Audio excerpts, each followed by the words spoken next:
Mark Gogolewski. I'm the author of How to Be Okay When You're Supposed to Be Okay, but You're Not. Can you tell me about your own mental health journey? Oh, absolutely. Mine really began after I sold my first software company, and my family and I decided to move to Tahoe. And I quickly fell apart. I went from a type A place to a type Z place, and I couldn't hack it. And when I fell apart, my marriage fell apart, and my drinking went through the roof. And that led to today. Yeah, how did that journey come into writing a book? It's wow. I felt called. I I wanted to give back after so many people helped me, and I had met Joshua Lisek, and he had inspired me, and we chose to work together.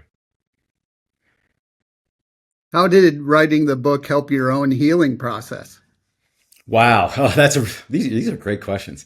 Um, you know, if you have to explain something, you have to really understand it. And when you go through something, especially something big, you fight to understand it. You think you understand it. You change dramatically. But the act of putting it to word forces you to have clarity. And that clarity is very healing. And it moves and changes you. With that, how did it feel to get your thoughts and ideas all on the page? Horrible, wonderful, heartbreaking, hopeful. That's the biggest one. I just hope the book helps people, other than me. It helped me. I hope it helps others. Yeah. And you also produced a documentary. Can you tell me a little bit about that?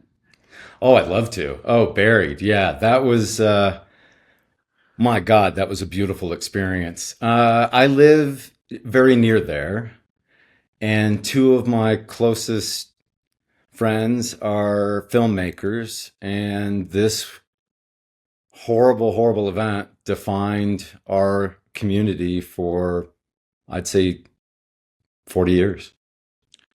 And it became something more than just a documentary. It became a lightning rod for the community, an opportunity for people to speak deeply and authentically about what happened to them. It was a healing experience for myself. I wasn't here, but the Jared Drake and Steven Sigg did the most amazing job on that movie. They gave their heart and soul to it, and you can see it in the results. And it's one of the they should be unbelievable. I'm proud of it, but I'm not the filmmaker. Those two should be unbelievably proud, and it was a joy to work with them. Why is it important to help someone in need for their mental health? Well, one of the greatest things that we all struggle with is forgiving ourselves for the mistakes that we've made. But when you listen to someone share their mistakes and share how much it hurts them that they made that mistake, you find forgiveness for them.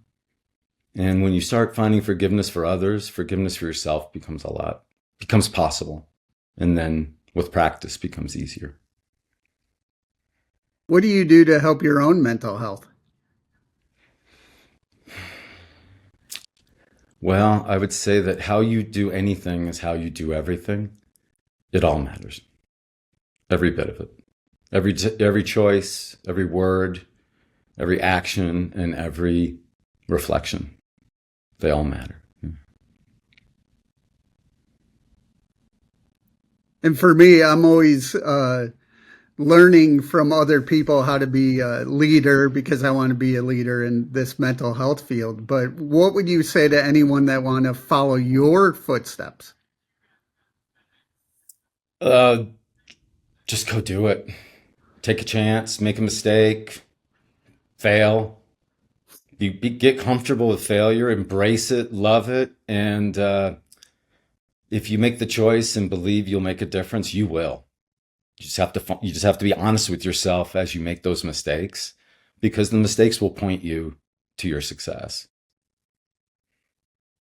For me, I live with bipolar disorder too. So whenever I'm doing this, people with lived experiences are always help me because they're relatable and all that. Do you feel the same way when you hear Yeah.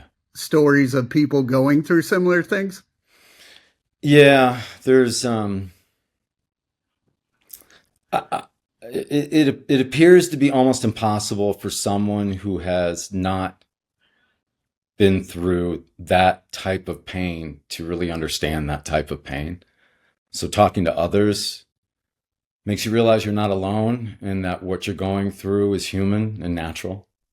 You brought up the bipolar. Have you ever tried hyperbaric oxygen therapy? I have not. I have no idea if it would help you, but I was diagnosed with basically CTE light, which is the light version of the football player Right. syndrome. And when they measured my brain, it showed it was overactive in the thalamus, which is the dopamine system. And it also showed a golf ball sized hole in my head, somewhere behind, I think, this eye. Terrifying result, but the next thing they told me is that they really believed that they could help me because they had helped others. And I took hyperbaric oxygen therapy is inside this like kind of looks like a coffin or a sleeping bag.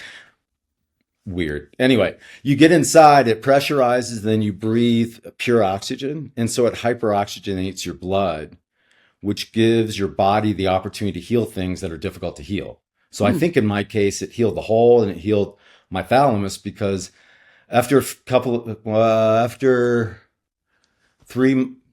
little over 2 months, I stopped having urges and my mood swings went down over time. And I still have them. I still deal with that, but I am confident that that's what helped me. Where do you want to see your mission, say, in the next 3 to 5 years? I'm going to be announcing something big within a week or two, and that'll be the next progression from my book. So I'll start the next thing very soon. How can people reach out and learn more? Well, my website is markgogolewski.com. I apologize for my last name. It's Gogolewski. Or if you just want to email me, mark at, there's a contact page. Yeah, please reach out. I can't wait. Thank you.